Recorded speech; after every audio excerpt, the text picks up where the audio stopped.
Pioneer Plaza in Dallas, which commemorates Texas cattle trails and the cowboys who worked them.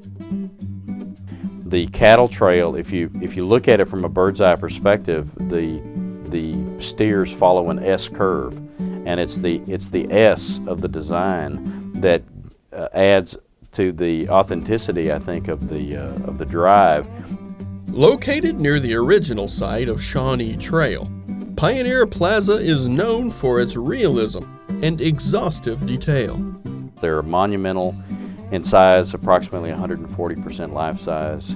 There are 3 monumental cowboys, each ethnically diverse. We have a Caucasian trail boss, a Mexican vaquero, and an African-American black cutter, the names of the pieces. And they are all in authentic dress. Authenticity was such a concern that some details are easy to miss if you don't know what you're looking for.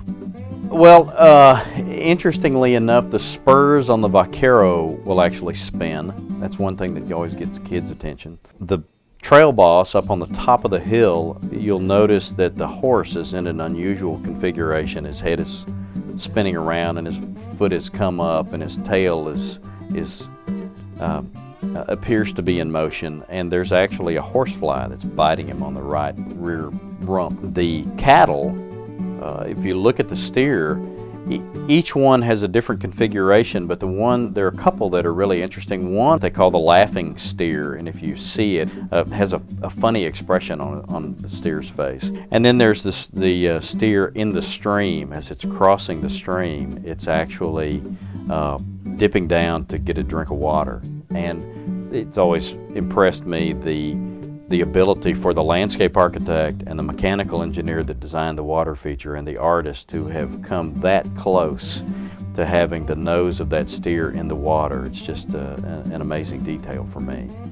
This Texas work of art has had an impact on visitors from all over the world. I took a group on a walking tour of Pioneer Plaza, and a young man, a very tall young man, kind of fell into the group and walked around with us for about 45 minutes or so, listening very closely to everything that I had to say. And I walked up to him to introduce myself, and he was crying. And I asked him if there was some sort of a problem, and he mentioned that he was from Russia. And at that time, he said that there was, in his country, there was no way that they could create this kind of a monument to their history, and he was just kind of overwhelmed by the whole thought of that. But he was very moved by it.